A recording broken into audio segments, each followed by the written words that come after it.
cord back. Okay. I think I can handle that. Yeah, there's also, I mean, if you prefer a keyboard, you could do page up, page down. I'd rather do that. Click this probably easier. Okay, that sounds good. Yeah. Great, thank you.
Good morning, everyone.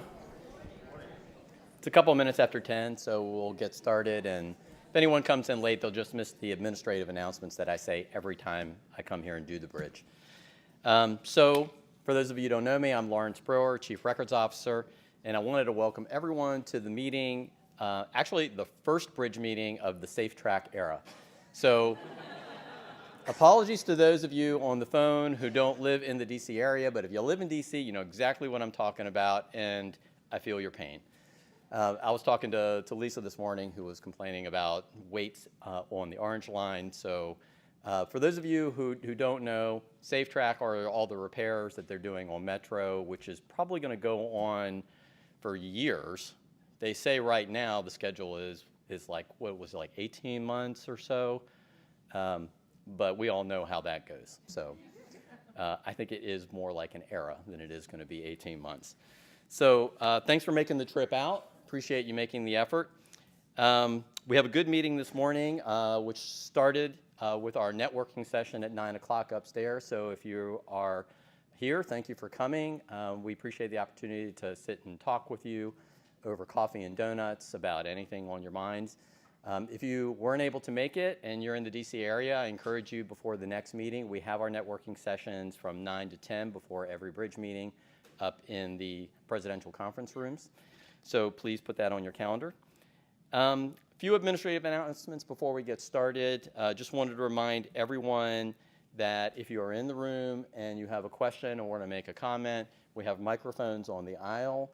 I want to encourage you to wait to either go to the microphone or have a microphone passed to you so the people online can hear your question.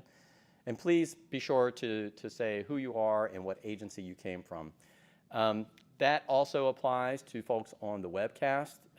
You will be able to type a question into the chat box, and we have Arthur over here monitoring the webcast. Please also indicate who you are and your agency so that we can read it off for the presenters if you have questions or comments.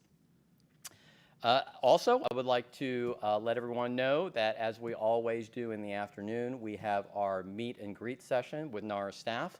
Today it is hosted by Appraisal Team 1. So if you are an agency that works with Appraisal Team 1, I encourage you to attend. If not, you are also welcome to attend as well. We'll have our appraisal staff there and representatives from other NARA offices and the Federal Record Center program in attendance.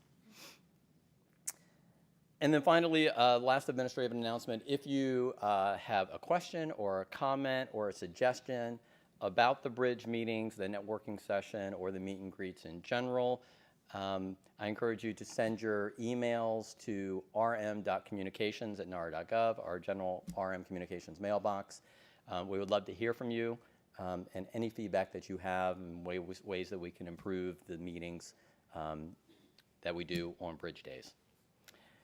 So I have a couple of things that before we get into the program that I wanted to bring to your attention. We have some good news, which I'll share first, and then a couple of RM communications that just recently came out that I wanted to just bring to your attention. First, the exciting news. The first approvals for agencies using the Capstone GRS were recently approved.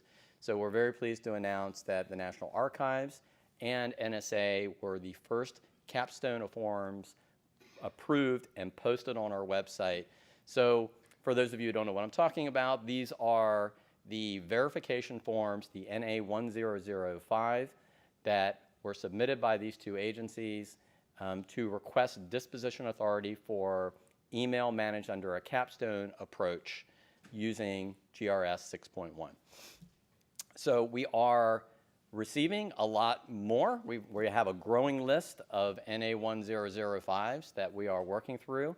And I really wanted to encourage you a couple of things. One, to keep track of what we are putting up on our website. We have an email management page where you can see how every agency in the government is proposing to provide disposition for their email. And we have a site which we call GitHub, where we have the actual NA1005s posted, which are searchable. So you can now go up to GitHub and you can find the NARA and the NSA approved forms and the other forms that will follow once they get approved. So the last thing I wanted to bring to your attention is that we are now almost 6 months from the December 31st deadline for email. And now's the time. If you are planning on submitting an NA1005, I encourage you to get those submitted, do the work you need to do to complete the verification forms and get it to us so that we can make sure that we have them completed by the end of the calendar year so you have those approvals in place. The RM communications I wanted to bring to your attention, we have one posted on Friday, and then we had another one posted yesterday. The first one has to do with our notice that we are canceling the expedited scheduling pilot. As some of you may remember, in the March 2015 BRIDG, we did a session on the expedited pilot and what we were proposing to do as part of that pilot in terms of streamlining the processing of clearly temporary records. We have been working through the pilot, and we have determined, based on the data and discussions with our stakeholders, that we did not feel that we were getting the sufficient return on investment for what we have put into place for going forward with expediting scheduling of clearly temporary records.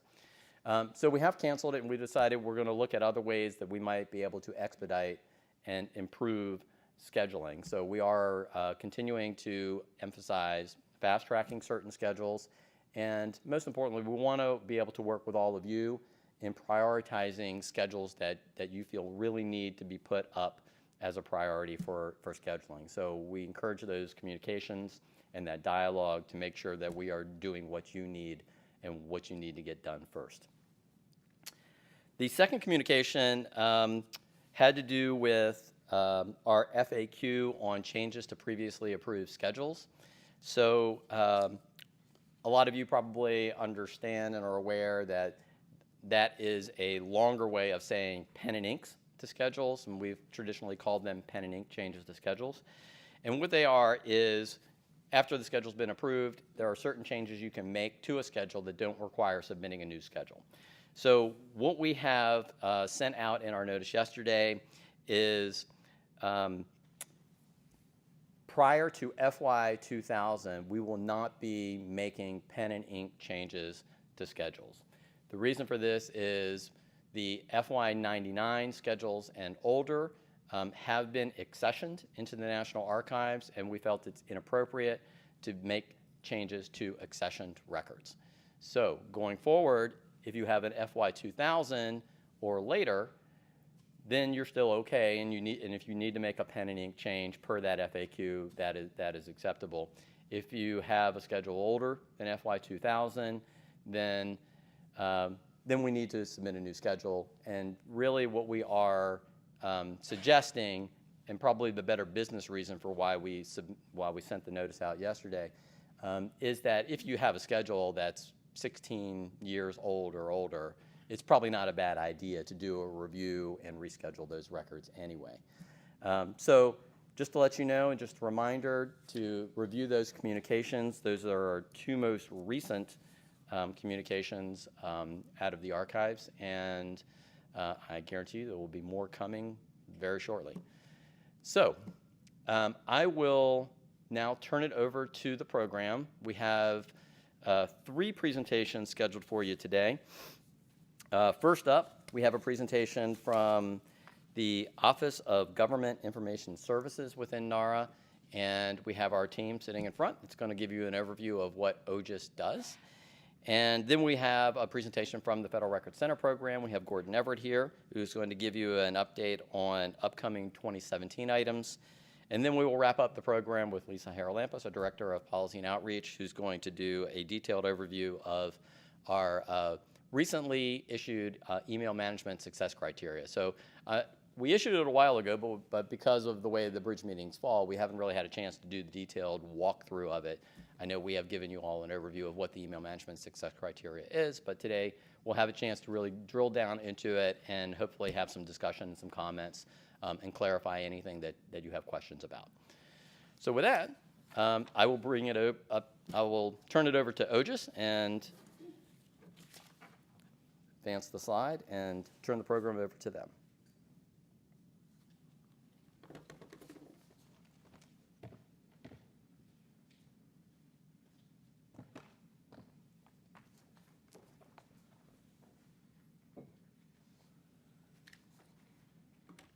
Good morning. So I'm Kirsten Mitchell, and I'm the compliance team lead at the Office of Government Information Services. I want to thank Lawrence for inviting us here today. It's entirely appropriate that we're presenting at a BRIDG meeting for 2 reasons. One is records management is a strong foundation for a good Freedom of Information Act program. And the other is that OGIS sees itself as a bridge between FOIA requesters and federal agencies. So thanks for inviting us.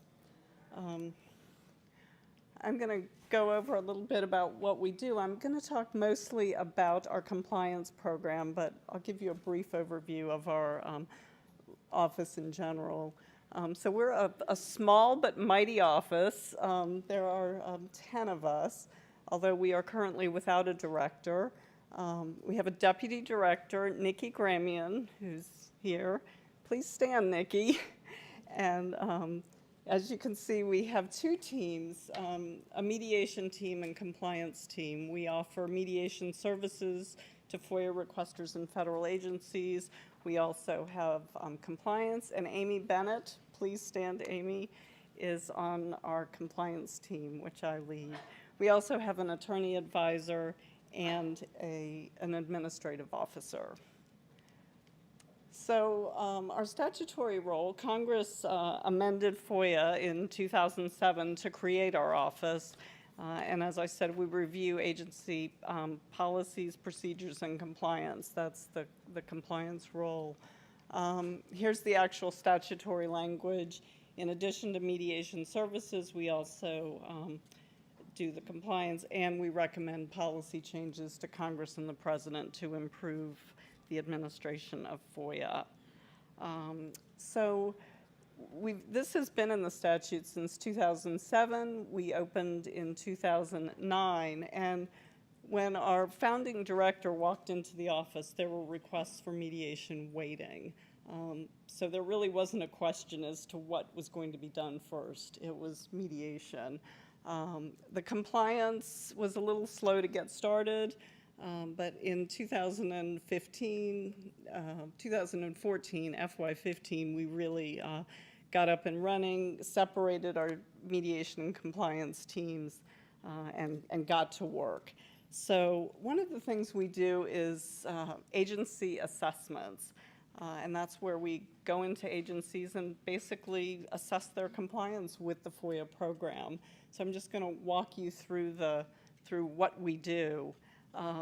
We have basically an internal review process, then we have an external review process where we are visiting the agency, and then we issue a final report. We do initiation and planning. We meet with the agency, conduct a quick survey to get an idea of how their FOIA activities are going. Then we collect information. We collect lots of information. The agency FOIA regulations, data from the Department of Justice, that they're required to report to the Department of Justice on their FOIA information. We looked at standard operating procedures, position descriptions, all sorts of things, any management controls they have. And we spend about a week analyzing all that, looking at the regulations, the agency FOIA website. We also look at litigation trends to see if there's any trends that we can spot. And then we do the external review, which is the on-site visit. Interviews with the FOIA managers, a shadowing of a FOIA processor, and then case file review. And what that is we draw a statistically significant sample size and pull those and review the FOIA case files. And that's something really, really unique. I mean, there's no one else in government or outside of government, obviously, who's doing that. Then we come back and analyze all of this, write it. Then, of course, it goes through internal review in the office. And then we do share a copy of it with the agency head and FOIA leaders before we make it public. And then we publish it and communicate it. Amy leads our Twitter presence, our blog presence, pushes that all out. And then 120 days after publication, we follow up with the agency. So that's the summary of the program. So, and in these reports, we make recommendations, and I think the overarching thing that we've learned is there's no one-size-fits-all approach to administering FOIA. And I think that really speaks to the records. Every agency has different records. It's all different. I mean, you cannot have a single FOIA program that's going to work at every different agency. So far we've issued about 75 tailor-made recommendations in 6 compliance reports, and they center on 3 things: management, technology, and communications. Whoa, cats. Why are cats up here? Well, any of you who've been in management know that management is a bit like herding cats. So I pulled these from the NARA catalog, and bonus points to anyone who can identify these presidential felines. So when we look at management, we look at how does the FOIA program, given the resources it has, manage those resources to fulfill the statutory requirements of FOIA. Some of our recommendations are super short-term, easily implemented type things, such as create standard operating procedures for processing FOIA requests and appeals. And you'll notice NARA is listed up there. When we started this program, 2 of NARA's FOIA offices were kind enough to let us assess them, and so we assessed the Office of General Counsel and the special access and FOIA program here at NARA. And we found they had great procedures for processing FOIA requests, but none of it was written down. So we recommended that maybe it ought to be written down. Some of the management recommendations are much more ambitious and long-term. Coast Guard has divisions all over the country, all these units, and nothing is really centralized. So we suggested a plan to centralize that. I mean, we didn't suggest the plan, but we suggested that the Coast Guard create a plan. And then improve records management practices. We suggested that to FEMA to help ensure an efficient FOIA process. So technology is another big one, and these are also from our catalog. We've found that agencies are investing in technology to help the FOIA process, but they cannot or do not always take full advantage of it. And again, these are recommendations. Some of them are pretty easy. Fix broken links on web pages, overhaul web pages, review reference material for accuracy. We've found a few links where information wasn't entirely accurate. Create procedures for identifying records to post online. And then others are more ambitious and long-term. Here at NARA, we recommended considering convening a multidisciplinary task force within the agency to address disparate technology, and then fully adopt tracking systems. As I said, many agencies do have technology, but they're not always fully using it. And the next one is communications. This is one where relatively low-cost changes are equal particularly or potentially big savings. As I mentioned, we look at FOIA litigation at the agencies that we assess, and one of the trends we're spotting so far is that a lack of response or lack of communication with the requester is a factor in a majority of the FOIA lawsuits that we've looked at thus far. And these are sorts of things that can easily be done, don't cost a whole lot of money. Things like providing requesters with estimated dates of completion. That sounds like a wonderful communication tool, but it's also the law. Just communicating regularly with FOIA requesters, explaining the whole lingo of FOIA. I mean, it makes a lot of sense to those of us who are in FOIA, but to the requester, not so much. So agencies might be wondering, well, why would I want to subject myself to that? But this is a good way for agencies to ask themselves and get some answers as to how they're doing. And one thing that we do is we evaluate the program in a holistic way. And we're all, I mentioned Amy, Nikki, everyone in the office is a subject matter expert on FOIA. So that's something that we bring. I mentioned the data reported annually to the Department of Justice. So agencies report this data to the Department of Justice, but we're really the only ones outside of a small number of NGOs that actually analyze the data and crunch the numbers and really take a hard look at it. And in addition to identifying areas of improvement and providing recommendations, we also identify FOIA best practices and promote those. And a good example of that is the Transportation Security Administration. They created a form for the FOIA process that not only helped eliminate grammar errors, but also format errors and things that were kind of looking sloppy to the FOIA requester. So it can be as simple as that to things like at Customs and Border Protection.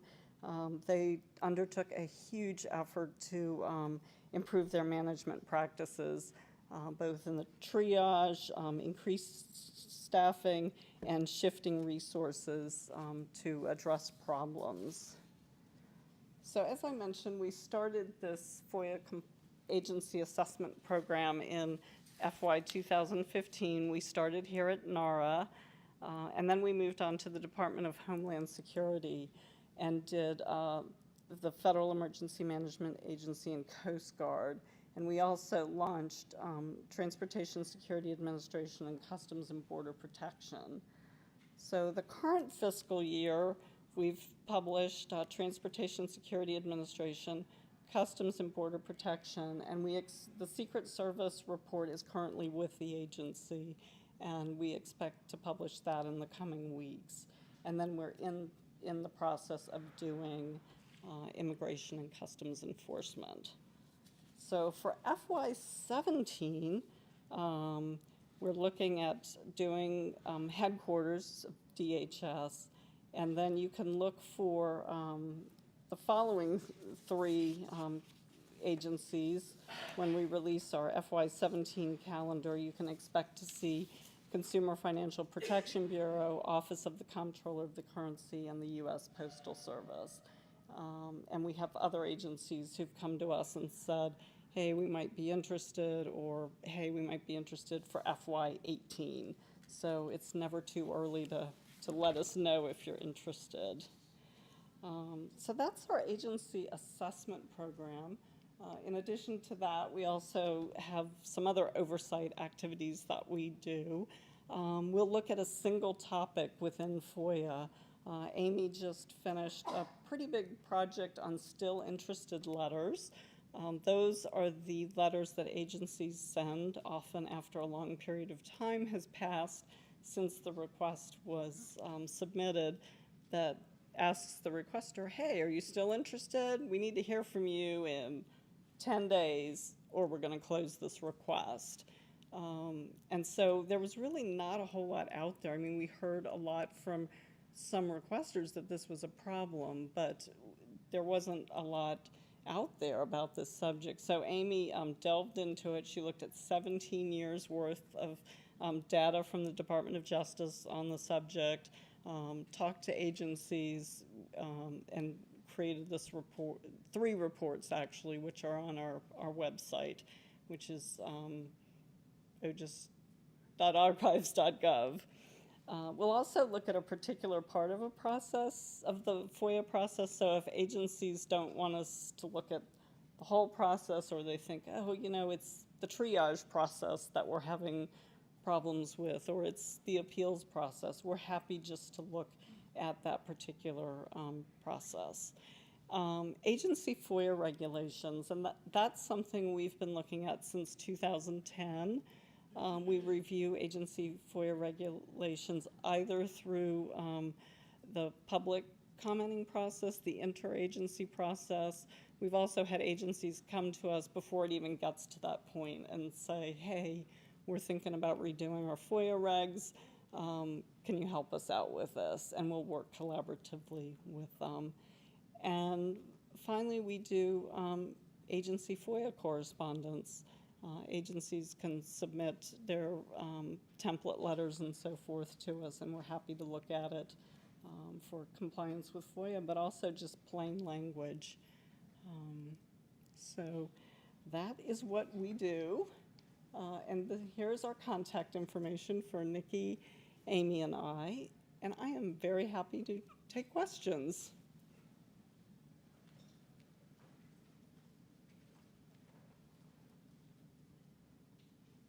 Any questions?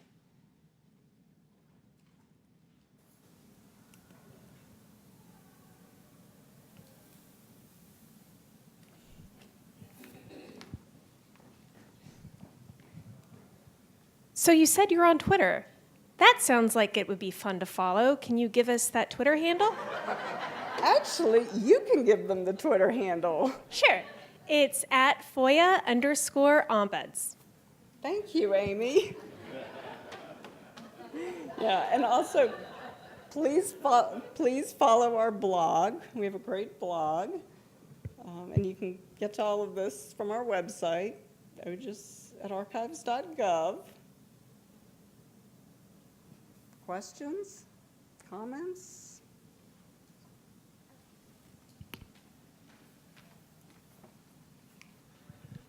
Thanks. I'm a fellow archives employee. When you do case file review, in addition to things like timeliness and other things that I imagine you look at, do you look at and try to figure out how responsive they really were in their record search, like how comprehensive the record search was? We look at it to the extent that we look for things like search slips, and we've seen some good ones at some agencies where they have a good process for the person who's doing the search to fill out a slip and return it back. Some agencies, we don't see that, and we have recommended that they institute something of that sort. Okay, Yeah. thank you.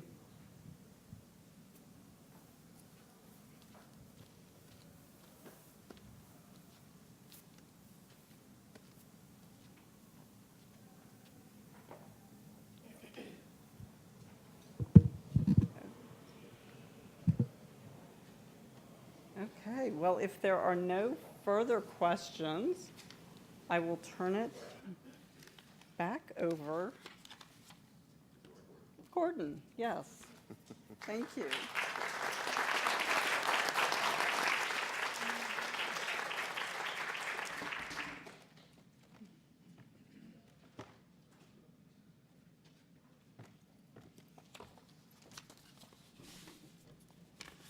Good morning. I have just a couple of announcements, I should say three, from the Federal Record Center program for 2017. Obviously, as we're coming up on the end of our fiscal year, do we have somebody? Hey, Pam, can you close that door for us? Oh, somebody got it. As we come up on the end of the fiscal year, we're starting the process of looking at the 2017 interagency agreement. So I wanted you to know that process has begun in the Federal Record Center program, and it starts with our financial person working with the different center directors in forecasting their workloads and things for 2017. Once he has that information does come into him and goes to our CFO in NARA, and then over to the Archivist of the United States to approve the rates for the fiscal year. Our target for this year is to have our agreements to you guys, for the account managers to have the agreements for you guys, is September the 1st. That's probably earlier than you've had it in the last few years, but that is the target that we're working on, and to date, we're still on our target. We're still on goal to hit that target date. So look for that. Now, if you want to get your agreement started prior to that, that's not a problem. We do have some customers who are working on agreements now for 2017. We can always do that. It's just that we won't have the official rates until they're approved by the Archivist of the United States, but we can certainly start the agreement process at this point.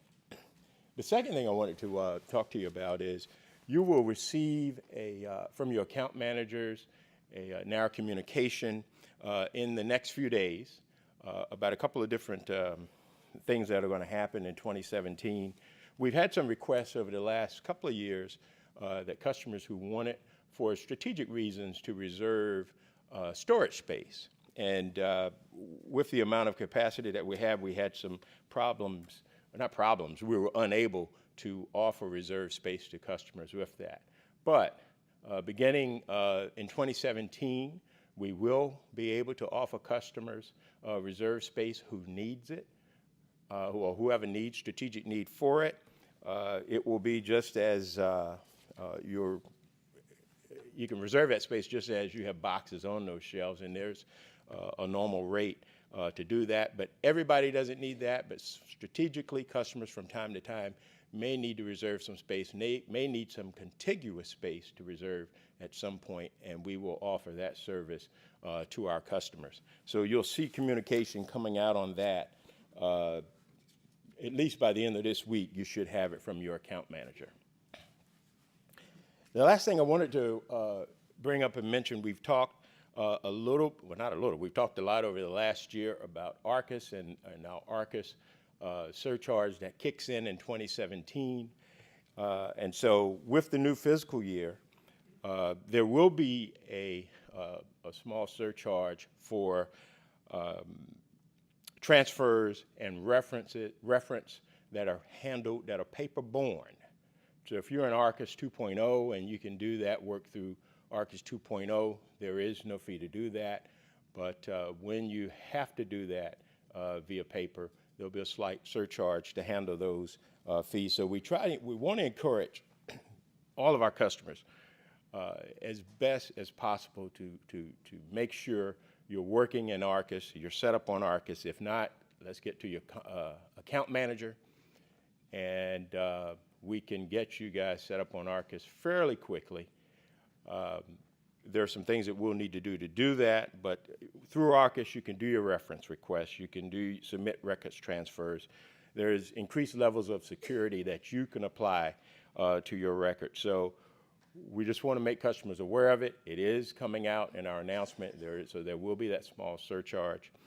And this is all really a part of, having to initiate online requests and transfers. That's a part of the Management Government Directive that was issued in 2012.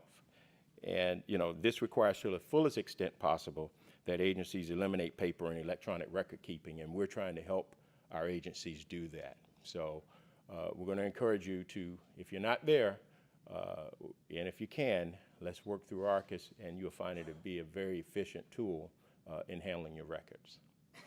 Any questions on any of those items? Or any other items for the Federal Record Center program? Sure. I'm Stephanie Washington from Small Business Administration, and I have a question regarding the ARCIS system. Okay. For the records transfer, when we start to do it online, put the request in online, I know for the paper version, usually the approval takes between, I think, 5 to 10 days to get approved. Will that time frame still be the same even though we're doing it online? Yeah, that time frame will remain the same. You may get a quicker response, but we're going to still maintain our, I think it's 10 days we have to respond. Most of them are a lot shorter than that. But I'm sure online it should come a little bit faster, but we want to keep the same time frame. Okay. All right, anything online? Any questions? Okay. Any other questions or anything on the Federal Record Center program? If not, thank you very much, and I'm going to turn it over to Lisa Haralampis.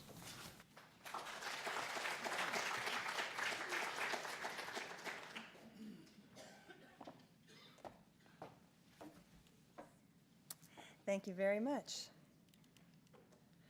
Okay, welcome everyone. I am here today, Lisa Haralampis, the Director of Policy and Outreach from our Office of the Chief Records Officer for the U.S. Government Staff. That was my title, which is a lot easier just to say Lisa Haralampis. And I've actually got two topics to talk to you today about. The first is presidential, or I should say the administration transition, and the second is our email management success criteria. So the first topic is the presidential change of administration. And why are we talking about that now? Well, it's that time again. It's every 4 years, records management becomes very eventful in the federal government. There are many record schedules and disposition instructions that say when administration changes, that's the time that records become inactive, that's the time for cutoff, and that's the time that we're all working very hard in records management to make sure that we've properly captured, documented, indexed, stored, and preserved the records of senior officials as they're leaving. It's also a time of awareness in records management because we do tend to have at very high levels a lot of senior agency official turnover, people who are leaving who sometimes say, oh yes, that's right, I remember this records management, and people who come into federal service who have never heard the definition of a federal record, who do not know there's such a thing as a federal records officer in their agency to help them manage their records, and have certainly never heard of the Federal Records Act. So it's an awareness and an opportunity to bring education to folks who really need it so they can start their new positions, hitting the ground running, and not have to worry about records management because it's going to be taken care of for them. So NARA, to help in an awareness effort, we have produced and are producing several products. And I wanted to highlight for you today some of the work we've done as a resource for you in the federal records community, so that you can take these products, use them, adapt them any which way you want, or do any briefing products, or use them in any briefings that you wish. So the first product I wanted you to be aware that has been updated is Documenting Your Public Service. This title is hopefully something you remember and have seen. We have used this title for this publication for over 20 years. The you in that, the your in that title refers to federal employees. So this is written for any federal employee when they come in. What do you need to know? Welcome to federal service. How do you document your public service? We hadn't updated it for about 8 years. Again, it's that time in records management when we look at our products and make sure we've got information up to date. And there was a lot to add, and there was a lot to discuss. So we've put in references to the Federal Records Act and the GREAT. If you're getting information on a personal account, you have 20 days to forward it. That's probably something most federal employees should be aware of, something that's in a lot of records training, so we've added that. It just generally provides information on record keeping. It's on our website, so it's easy to find, easy to cut and paste. And it's a pretty long publication. It goes actually about 5 or 6 pages. So it was meant to be more of an in-depth welcome to records management, everything a federal employee needs to know. We also created a one-page handout recently, and it is Records Management Guidance for Political Employees. This document, I'm sorry to say, is not on our website this morning, but hopefully by this afternoon will be. It is going to live on the same page as the Documenting Your Public Service information. So if you go to that link, you will see this little one-page handout as well. Again, the Documenting Your Public Service is a longer, in-depth thing, but if you just want to tell somebody, when you come in, you need to make sure you've started to set up your records properly. You need to know what a record is. While you're working, you need to be aware of filing and documentation. And when you leave, you need to be aware you can't take records with you. So it's just a nice sort of one-page handout that we've used. It's more designed the audience is intended to be political appointees. And we have 2 other products that we're working on that we hope will help raise awareness and help improve, make records management smoother during the transition. The first one I mentioned, the second one is a video briefing. So you've got your records management publication for people who can really stand and want to know information. A one-pager for political employees is just a handout to start with overview and awareness. And for people who don't want to read but want to listen, we're creating a video briefing. And again, it's going to be targeted to political appointees. And the reason you're seeing the face of the Archivist of the United States here is he's actually been very active in this area for us this year, and he has volunteered to do the introduction for our narration of this video. So first you get to hear the archivist speaking, and his message is, as a political appointee myself, I'm very well aware of your role, the pressures you face, and the importance of records. And as the political appointee running the National Archives, I very much look forward to someday having your records in our collections where I will be able to maintain them. So hopefully that will be 5 minutes or so. So just a nice quick briefing, depending on if you have an awareness opportunity, if you just want to shoot out links and information, we'll have a variety of resources that you can use, again, or tailor. The other, the Documenting Your Public Service is available now. The one-pager should be available this week, and this video briefing will be up in the next few weeks. So putting the final touches on it and making sure that it runs smoothly and will be posted to our YouTube channel. So you should be hopefully able to access it online. The last set of products that we at NARA are working on to help with records management awareness during this time of transition is a series of model checklists. So many agencies have entrance checklists and exit checklists. When you come on board and when you leave, you have to go through a variety of checklists, things that say, have you, turned in, or rather, when you come on board, have you seen HR? Who have you talked to? What have you had to do to onboard and leave? And some model checklists have a few records questions on them. So we actually did an exercise with our colleagues in the Federal Records Officer Network. We got some information from them and from a few other agencies, and we sort of looked at entrance checklists and exit checklists that were used for records management and are creating some models. Like this is pulled all the best questions we ever saw and put them together. And that resource we thought might be very helpful, as this might be a time of transition, again, a time to sort of look at your own practices and processes and update, if possible. These are the questions that we'd want to double check. Welcome to Federal Records, you're onboarding. Are you aware that you have record schedules? Do you know where to go for information? Just some sort of general questions. And again, the exit questions as well. So that will be available in July. So those are our products that we're creating for you to use. We are also doing some work that I thought you might be interested to learn about with the Partnership for Public Service. That is the non-governmental office that is helping to coordinate transition from a very practical, logistical perspective. So they work with all agencies that provide services during the transition. So they work with GSA, they work with OPM, they work with the National Archives, with the Office of Ethics. So if you're going to be coming as a political appointee or as the head of a new agency, you have to know, are you eligible for a clearance? Have you gone through the ethics screening? Where are you going to sit? Like how are we actually supporting transition? And we're starting to do that work now. We actually started last year in April, just to try to make this, as we always do, every year is going, every transition, this is going to be even better than the last time. We're going to try to minimize the amount of time it takes to get the federal government up and running. So NARA is a transition service provider, but not the way you might think. Ordinarily, we're at the table because we provide services to the White House. So as you know, all of Obama's records are coming in, and we have a very, very close relationship under the Presidential Records Act. But since we're in there for the presidential records, we're also promoting as best we can federal records management. So GSA puts together a presidential transition handbook, literally a handbook they will hand to people when they come in. Welcome to the federal government. You know, your campaign has won the election. You have from November to January to get ready. Here are things you need to be knowing about as you start to figure out, coming to new agencies.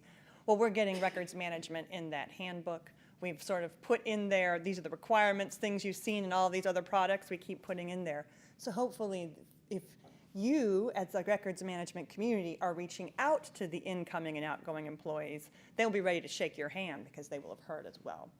We've done some briefings through the Partnership for Public Service for assistant secretaries for administration and management, so that they're aware of what their outgoing briefing responsibilities and what the incoming are. So that was sort of just an awareness. I'm sure that it's not new, it's that time again. I'm sure many agencies are preparing for a transition, and so we wanted to let you know what products we've done for awareness and just give you some information about some of the work we've been doing. And if you have any questions on transition, I'll stop now and take those, or if you just had some practical logistics you wanted to send to me later, you can send it to my office and our email, which is PRMD, the Presidential Records Management Directive, or you can just send it to me at lisa.haralampus@nara.gov. Yes. Just keep talking, Patty. It's going to pick you. Patty Stockman, NASA. So I had several questions. I'd actually emailed you in advance, but I know you've been covered over, having to do with transition teams. I understand that we have, I've never been real plugged in with our transition at NASA, but this year I am, and I understand we'll have non-civil servants, non-feds, individuals who come in on transition teams. So my questions are, should we brief them about records management responsibilities? One, should we plan to retain copies of any kinds of materials they produce as records? And what was the other one? And the third That's question pretty was, are the records they create federal records? Well, yeah, that's what I meant. So should we plan to capture them? Right. I know. So thank you. Patty always asks us really great questions, and I'm so glad you asked me ahead of time because I wanted to make sure I had the right answers. So I've confirmed 2 of the 3. The first answer is yes, the transition teams that are coming in are exactly the people you want to brief because they're the ones who are likely to end up being the Schedule C and political appointees who help support. So they kind of send in teams ahead of time. They may not have the actual political appointees, but these transition teams are coming in, what do we need to know? They tend to ask for information per the handbook. You know, they want to know about budgets, organizations, or trying to understand the agency. They also like to hear sort of like, well, coming in, what's the first 30 days? What is the new person going to need to do in 30 days? What are they going to need to do in 60 days? So they're kind of looking, you know, because they don't want to miss a major decision point because they're not prepared. But then again, they also have to figure out how do we function, you know, what's the budget, what's the organization, what are they looking like? So some of the information that the government gives to transition teams is copies of information. So you could say, yeah, this is purely copies. I am just providing you, you know, briefing books full of copies. But we do need to maintain, so that was the second answer, like from the government perspective, what did you tell the incoming transition? And there are some record schedules that cover that in agencies. I sort of said like for a transition, like this is the retention period for that. And other agencies, it's not as clear. So you have to sort of go through and figure out, well, how long do we need to maintain under the government control what we shared with the transition team? So you definitely need to brief them. We definitely keep the government copy. And I was actually trying to get in contact to confirm, because I don't believe the transition employees are considered to be federal employees yet. The copies they make, I'm not sure if they qualified as federal records, whether they would be applicable to the FOIA Act. So that's the kind of the question. I'm like, whether they're a record is one question, what the other threshold was another. And that's actually one of the questions we've been asked by the partnership too. They're like, people sometimes say, well, I'll read this briefing book, but I don't want to take it into the office because that'll make it a federal record. So that's the kind of thing we can help explain training-wise. That's not what the threshold of a federal record is, you know, whether it's in the building or not in the building. The threshold of what's a federal record is it being made or created, you know, in conduct of business. But I do feel there's a nuance there because they're not technically in the federal. But then they tend to work in the transition teams. They tend to be in the agency space. And we would recommend getting them agency email accounts as soon as possible. So again, they're doing their work on official accounts, you know, because it just takes time for, as we all know, we've all been onboarded in the federal government. It never just happens overnight. There's this little bit of a delay process. So those are sort of the things that we're looking at. So I don't quite have the final answer to your question, but I'll find some more information, and I can share that on we could do a blog post on our Records Express blog. It's sort of the questions that we're getting and try to share information that way. So great questions. Yeah, it's an interesting time. We always hope to do slightly better every year. Like every transition, we can make records better every time. Does anybody else have a discussion point or a comment that might help if there's something similar in their agency of dealing with transition, or any other questions? And I know we have a 40-second delay for folks who are watching this on YouTube, so that's why we always pause for so long. I'm like just waiting. There, good. Yeah, it's all right. So I have the 40-second tap dance. Is there any questions? Okay. All right. Well, with that is just sort of the highlights. One of our activities we were doing. We definitely wanted to talk to you at our BRIDG meeting. And now I'm going to do the promised deep dive into success criteria for managing email. So I'm starting my presentation with this lovely slide that hopefully you've seen many times before. We started putting this slide together in our presentations because we realized we've talked about email so long. Sometimes people, the nice part about this slide deck when you find online is all of these are hyperlinked. They take you straight to the story of the policies, the guidance, what we've been saying about email since 2011. We've actually said more. Certainly email's not new. But just I like to put this story, sort of 2011, what the framework is. And we've talked about email quite a bit. We've done the directive, our capstone bulletin. The transfer guidance is up there because that's where we actually talked about formats for a variety of records, including email. We talked about OMB putting out a second memo in 2016 that said, or 2014 that said it was very important to train email. We had a new law. We've continued to do metadata, capstone GRS. And through all of that, we started hearing, because we were very clear with our, the goal, which is manage email in both temporary and permanent email in accessible format. And we asked questions in the RMSA. We asked questions in our senior agency official report. Are you going to manage email? And what the piece that we realized we were missing was we were all talking about managing email, and we all meant it slightly differently. Said, yes, we're going to manage email. And in my agency, that meant, it's doing better disposition. In my agency, that means we're no longer printing and filing. But we didn't have a common understanding of what did it mean to successfully manage email. So the questions we were asking, are you going to meet the deadline? Are you going to be able to manage email? Everybody's like, of course. We were like, really, very few agencies said, well, we're not quite sure. And those were probably the agencies that were thinking of email management in a very fulsome way, versus saying, well, I'm going to stop printing and filing. That doesn't necessarily say that I'm going to start managing my email. So we created, that was the reason behind it, a criteria for managing email. We tried to make sure NARA's starting point was on the same page. Well, what did we mean when we said successful email management? So we have issued this guidance. It is little g guidance. In other words, it's not something that we're putting forward as a bulletin or, you must do this, because it's really an explanation document. What we did was we worked with several agencies, actually, for START. We had several focus groups, and we did a review of all of the guidance and the policies and things we put together, and we sort of repackaged, what does it mean to manage your email? When we created this report, you'll find it available on our email management page. And the report, and we realized we were having this conversation, we had 3 different audiences we were trying to talk to. Because when you ask what does it mean to manage email, it depends what audience you're talking to. So the document itself addresses those 3 different audiences. First, there's a foreword from the archivist, which is, again, he's very passionate in making sure we get email management right, that we're handling the transition well. So he sort of is talking to those senior agency officials saying, this is important, you need to address this.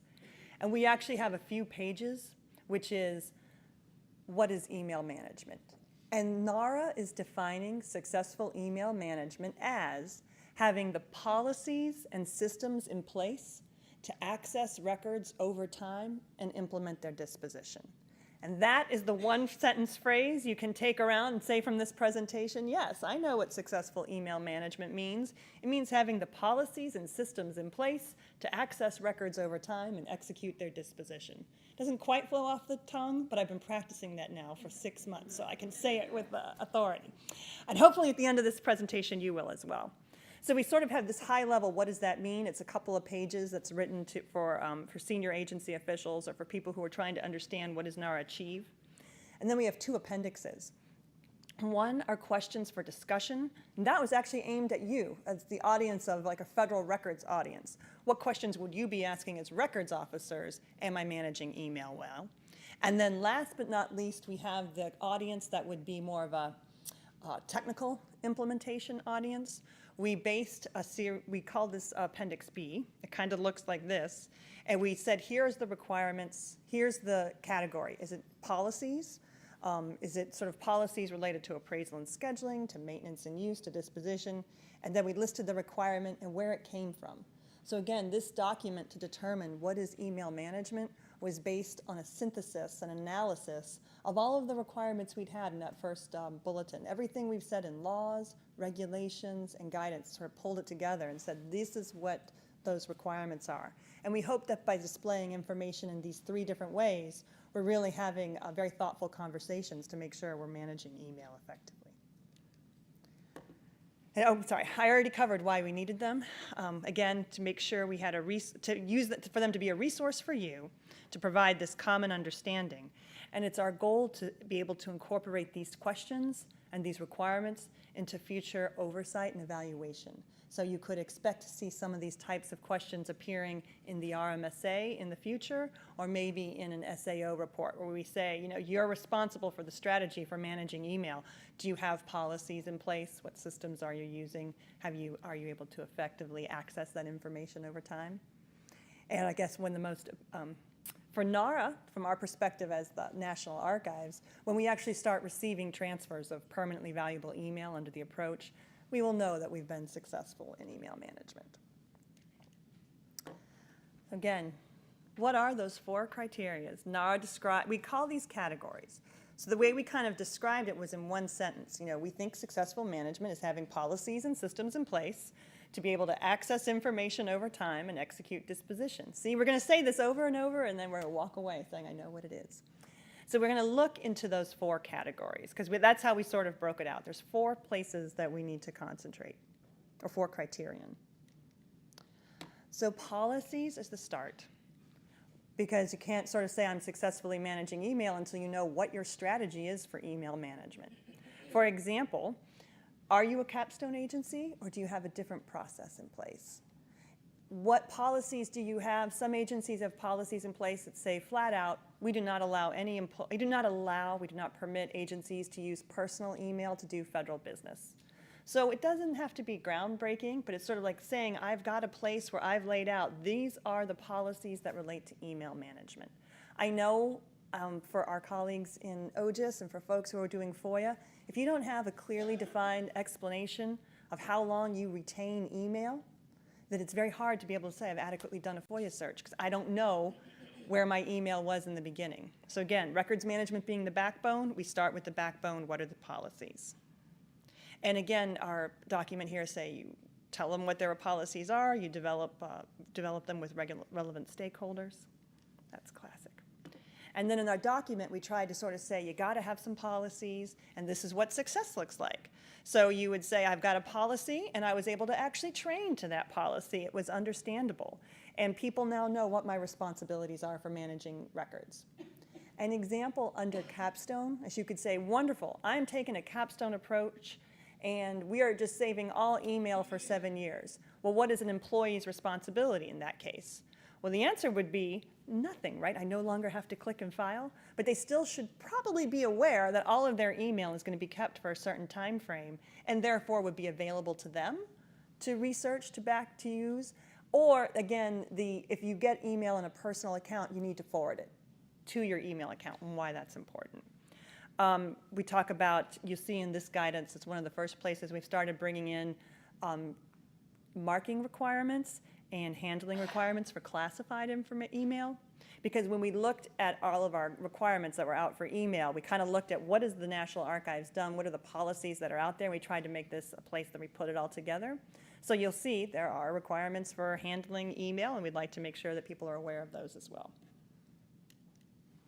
So again, we would start with this is what the policies are. We would go into what does success look like, and these are some of the samples of the questions you see in Appendix A. So has your agency got a policy? Has it actually developed it, disseminated, and implemented it? Because a policy because a lot of times people will say, yes, I'm going to meet the goal. I've already developed a working group. We are thinking about policies. So we would say, well, successful email management would be having the policy and actually implementing and disseminating it. And that's part of what we realize is going to be happening with 2016. We suspect that there would be a lot of people who are working on parts of this criteria who will say, yes, I've developed it, or I've developed it to cover, I've issued something on the requirement to do 20 days. We took care of that last year. We implemented it. But I'm actually doing a wholesale review of all of my email policies to make sure they're up to date. So there'll be different pieces that people will be working on. Does your agency have policies and procedures in place that explain how you would access email? Again, it's one of those tough questions which a person leaves. This is, again, the transition is important for email management. When people leave and their emails become inactive, what policies do you have in place to say, well, I will have stored the email of the senior officials who've left. I will be able to access them. And here's what it takes to access that information. Not just anybody can have access to it. Here's our policies that govern. The next item is systems themselves. I know systems is probably unusual. Maybe if you are in a smaller organization, you'd say, we only have one email system. This is not a hard one to know. But in larger organizations and in many organizations, it's not a one and done.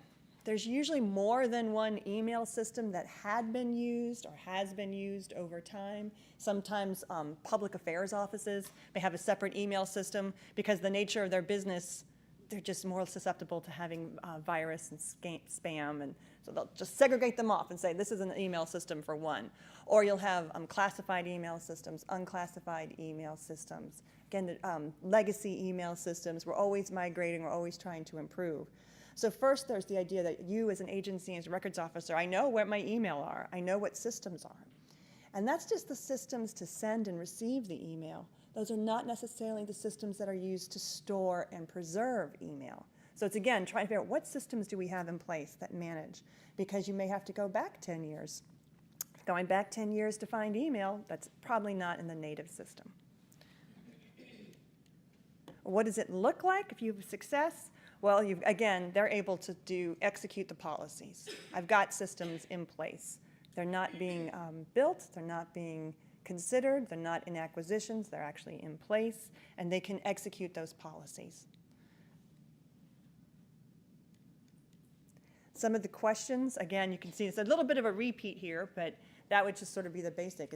Do you have a handle? Are you aware of all of the systems that are used to store and manage email messages? And who has the responsibility for those systems? Should be probably in the CIO office, but again, who in the CIO office would you say is the authority that knows I'm managing the requirements, I've got the implementation strategies, the migration strategies, and I'm making sure that I can manage those emails? How is disposition being carried out is one of the questions in the system. In other words, is your email system itself able to delete, or do you have to have other systems in place to make sure deletion's happening? Access. So the first two are actually, I think, a little straightforward, and hopefully people are like, yeah, policies and systems, that would be the start to having successful email management. And I think that when a lot of agencies said, of course, we're going to be able to manage our email by 2016, they were thinking, I'm going to stop printing and filing, I'm going to manage in the systems that I currently have. But we wanted to make it clear there's a part to records management called access. That email must be, and we've defined access as you can find the information, retrieve the information, and use or reuse the information. So for example, find, retrieve, and use. If you've got an email store, but you have no way to access it, and when you do access it, you've got images, not email that can be sent or received, have you really been able to access it?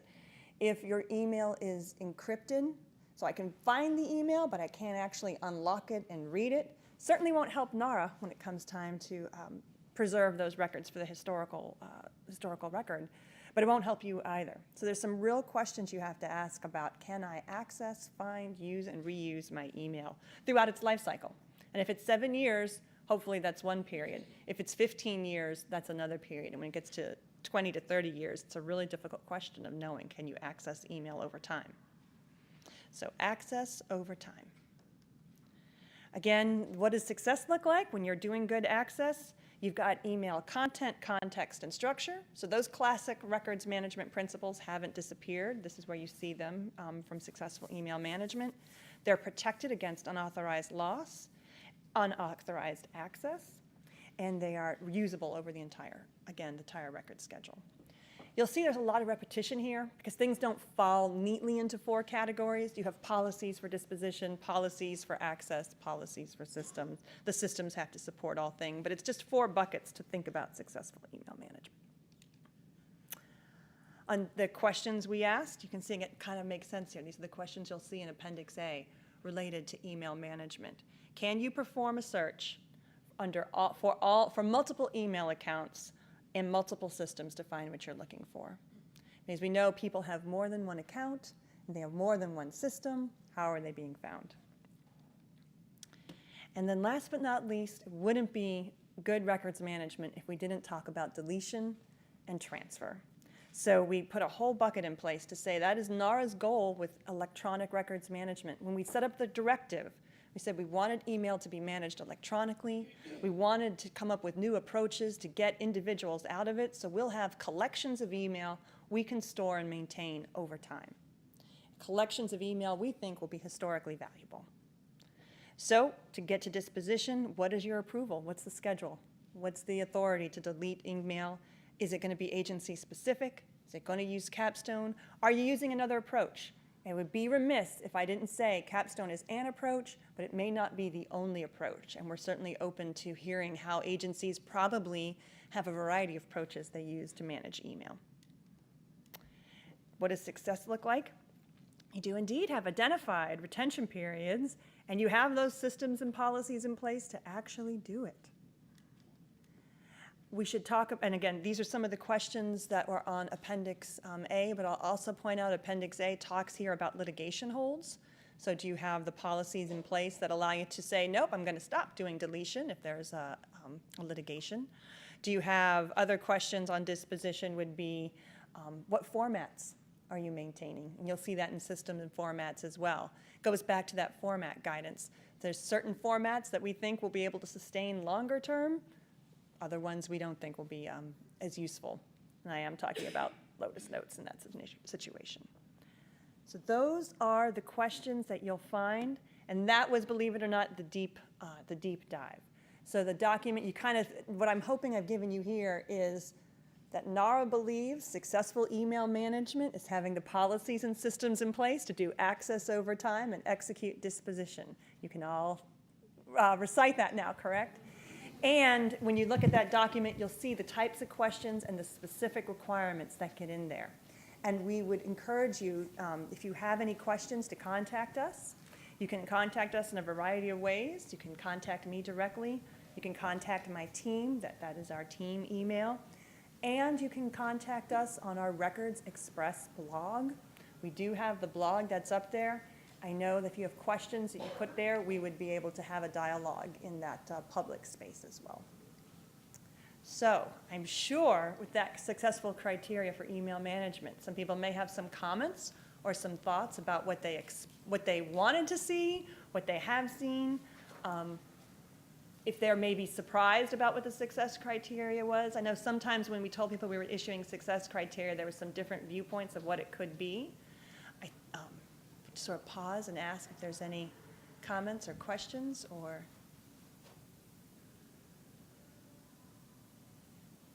thoughts. And I will ask again and keep waiting in case somebody on the computer, is one of our YouTube watchers, is actually reading the criteria while we speak and can ask me good questions. So again, I will leave it. That's what the criteria's purpose is. It's to get us on the same page. We will be looking over the next year and 2 years at how we can use the criteria as part of our oversight and evaluation program. We know we're going to be asked very soon in 2017 and would be expected to be able to answer. Are agencies managing their email? And this is kind of the example of where we'll be able to say, well, these are the types of questions we want to ask. We will not probably see that as a yes and no, black and white question, because it's too big of an issue. What they really want to know is, are agencies moving towards electronic management? Are they able to find their information? Are they able to retrieve it? So we'll sort of be able to say, well, there are many agencies have good policies in place. They're getting the systems in place to manage it now. We expect that there will be effective access retrieval. And Lisa, I have a question. Yay. Tom Covell writes, is NARA aware of any agency using journaling as a part of a plan to successfully manage emails, especially with regards to capstone officials? If so, how is that agency calling non-record material? Thank you for asking that question, because I happen to know of one agency that's doing that, and that agency is the National Archives and Records Administration. So our own office, our corporate records office, are in a very difficult place because they have to make sure they are implementing the guidance that NARA, the Chief Records Officer, can do. So it's always a fun job to be the records officer for the National Archives. They are our test bed, and we ask them to try to implement first what we've done. So NARA's records management policy, we do have one system that is used for archiving, but we have also, so it's in addition, it's not, journaling isn't the sole electronic, isn't the sole email strategy, but it's part of our email management strategy. We save that for 1 year. And if Tom would like to reach out to us, I could provide him some more information and specifics on how we do that. I know other agencies are doing it, but I don't have the specifics in my head. I would have to go back, and it's part of our email management strategy. Like, I'm looking at... You're looking at me, that's all right. Yeah. So that's the answer, so he's That is nodding. the answer, Sure. yep. And I have one more from Tom. Okay. Okay. Also, is NARA aware of other technology solutions to minimize, eliminate the need for the user to go through each email and identify whether it is a record or a non-record? Well, for each user to go through, there are agencies, such as Department of Interior and others, that are looking for auto-categorization. So instead of having the users go through, they're trying to teach the machines how to go through and identify that information. That's the one entity that I can think of off the top of my head.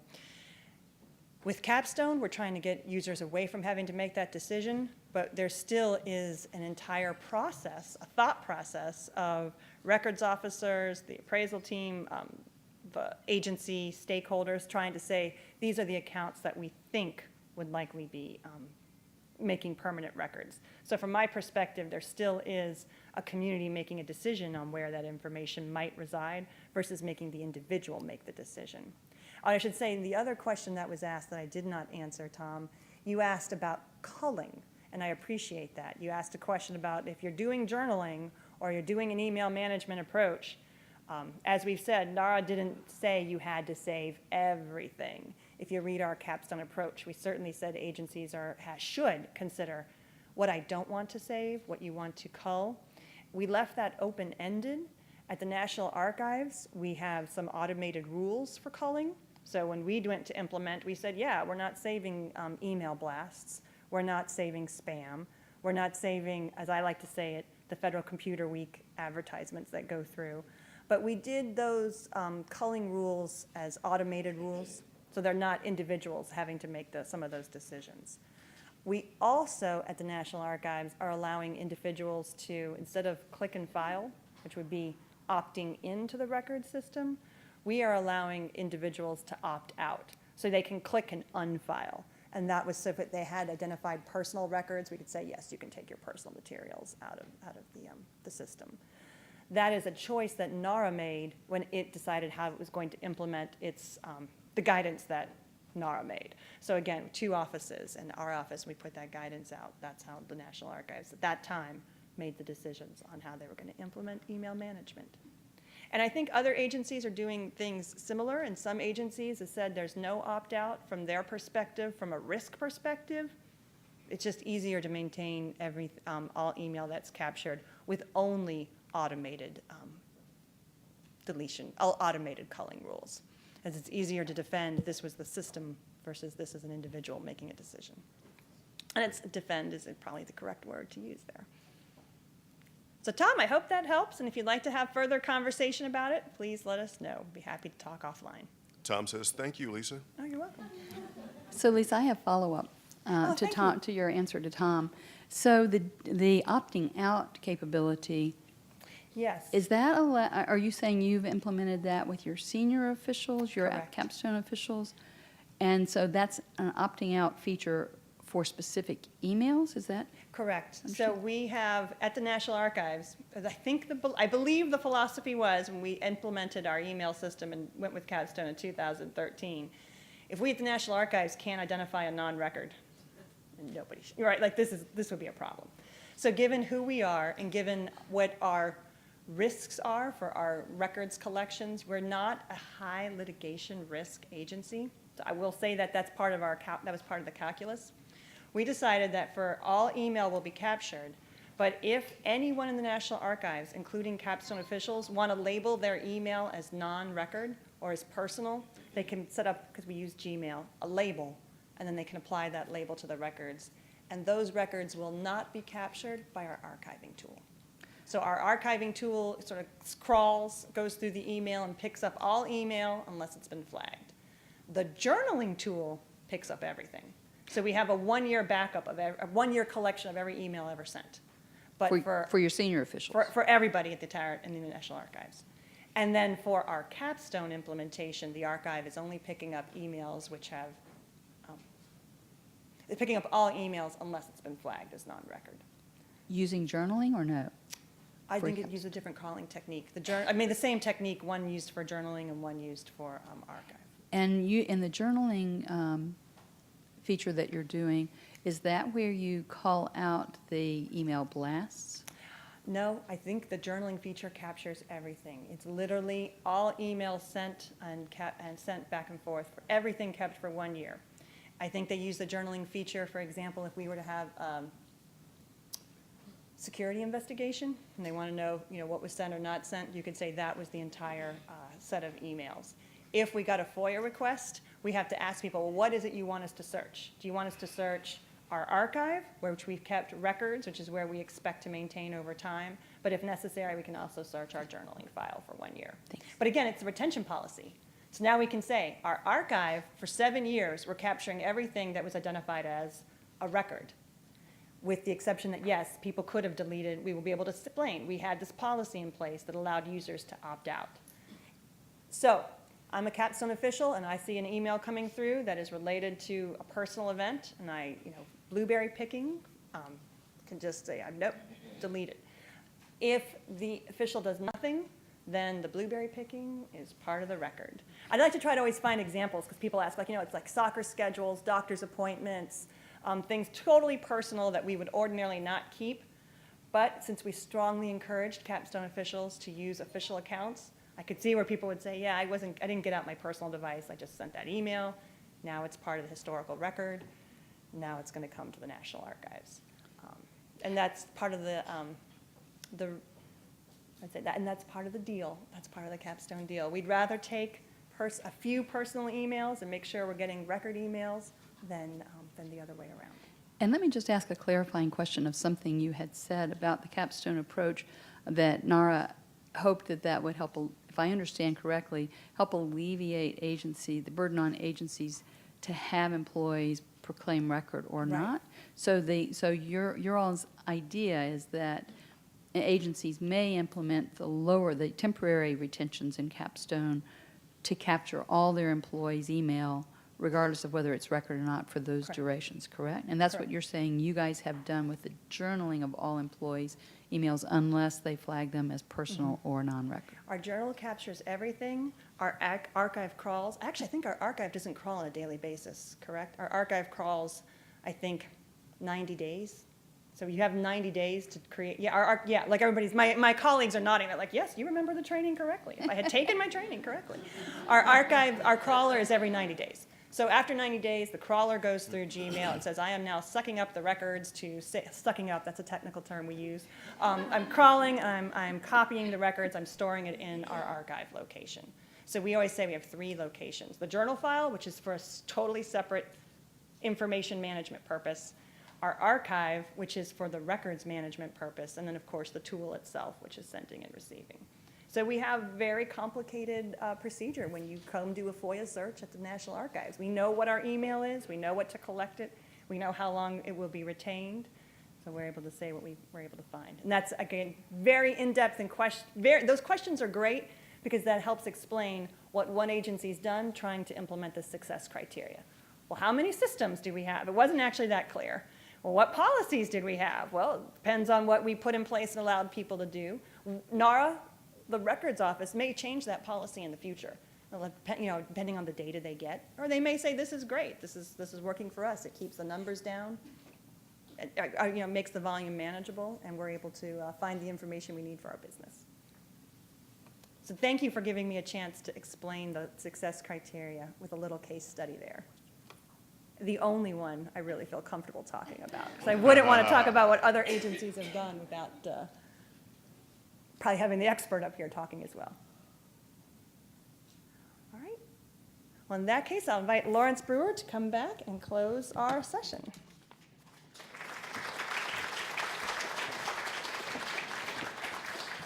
Thanks, Lisa. That was great. We have a question.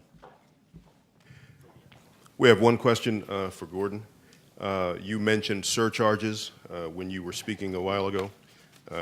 Greg Schildmeyer asks, can you tell us the amount of the surcharge and what will it be for?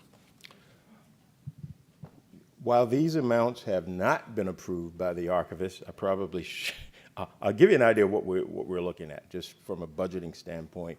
That the reference surcharge may be $375 a transaction, and a transfer surcharge somewhere around $750. However, just keep in mind that we'll have these approved by the archivist. These are recommended surcharges, and these have not been approved yet, but you'll see that come out in the packages this year. Okay? All right.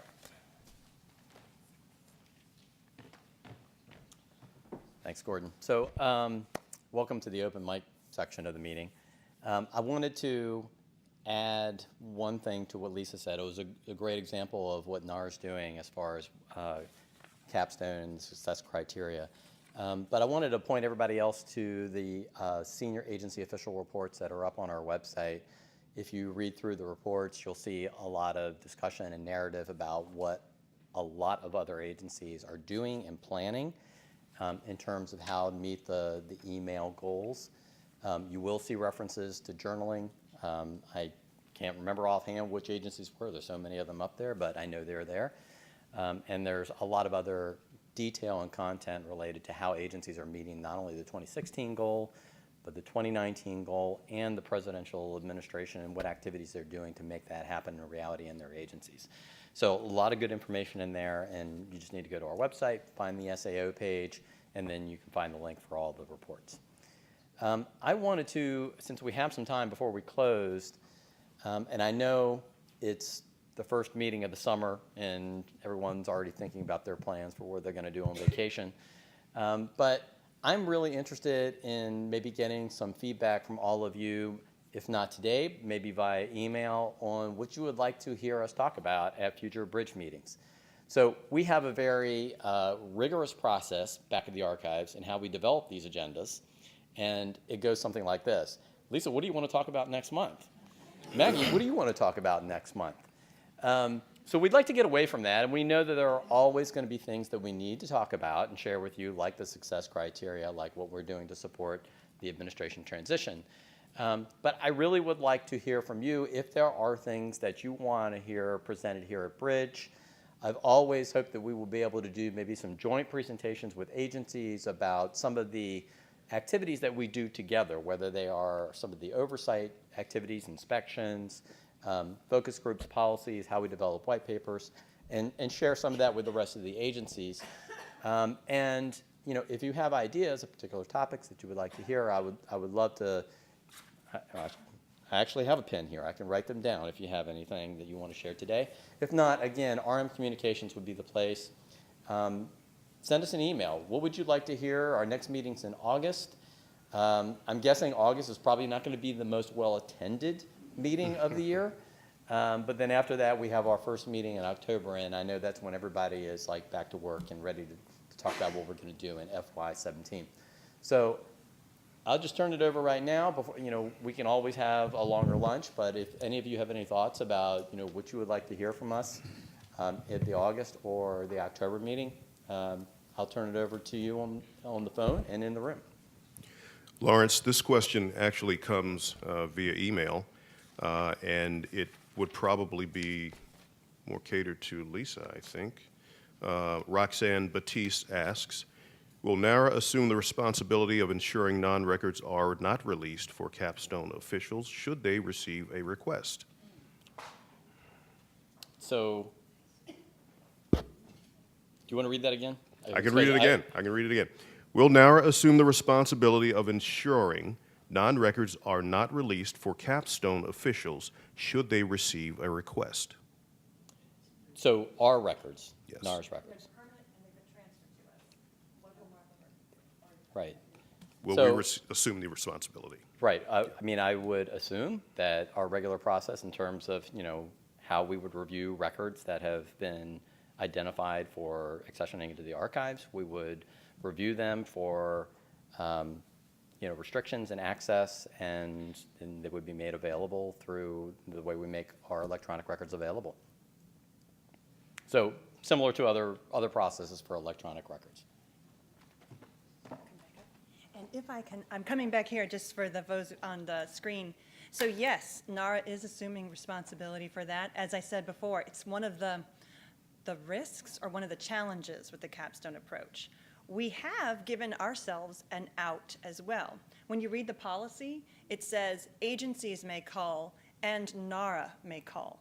So it is our intention over time as we take ownership of collections and we process them as archivists do. We know what's in our materials. We want to make them available. We too will probably call out personal information because that would not normally be part of our collection policies. How we do that is not yet to be determined because we're anticipating the volume of records that are going to come in electronically mean we have to have electronic processes. So we too have to develop the tools for archival processing that allow us to identify non-record personal copies and remove them from our collection. But if we haven't done that, it's still our responsibility to determine what can be released to the public and what can't. We have a wonderful organization that we could bring in for a bridge topic sometime to explain what NARA does with permanent records and how we understand and implement restrictions that we're told go on record. So.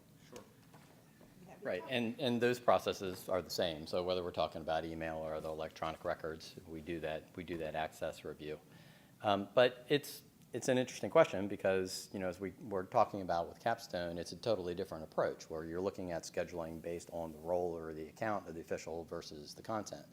So, you know, we do rely on, you know, the individuals to identify to the greatest extent that they can. We encourage culling of the non-record, of the personal materials, but again, it's not required because that's what we're trying to do ultimately is make records management more efficient, to take the user out of doing what needs to be done, which was the way it was done with content-based where we were printing and filing and not doing it very effectively. So hopefully the end result is more records available, more records for us to review before releasing to the research rooms and to the websites. So we got questions in the back. Theodore Hancock, Immigrations and Customs Enforcement. It was mentioned that records, as it relates to emails, but by extension, records that are have reached their retention. I think a topic of discussion that would be helpful, at least especially for us in Immigrations and Customs, is related to review for legal or litigation holds and possibly best practices in other agencies, what NARA suggests as to how the methods can be streamlined and the review of those records can be streamlined. I know it's different from agency to agency, how they review their records before the destruction of them. So it would be great to hear some ways in which agencies handle those situations. Okay, no, that's good.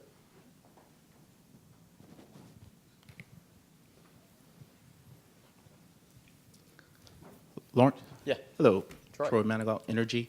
My question is pertaining to some of the issues we still see in the news with the IG report, what Lisa mentioned with regards to the category concerning access.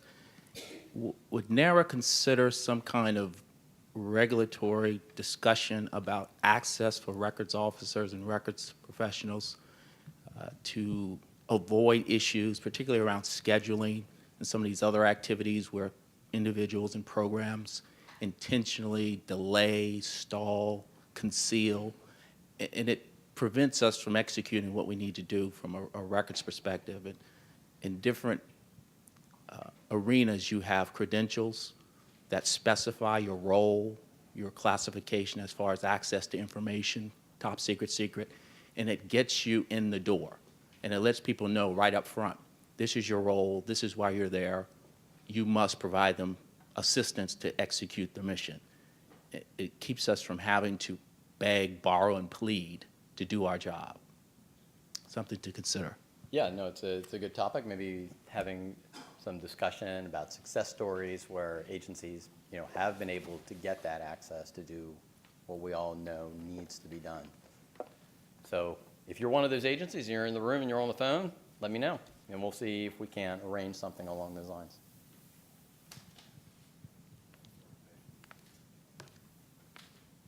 Anything on the phone, Arthur? Nothing right now.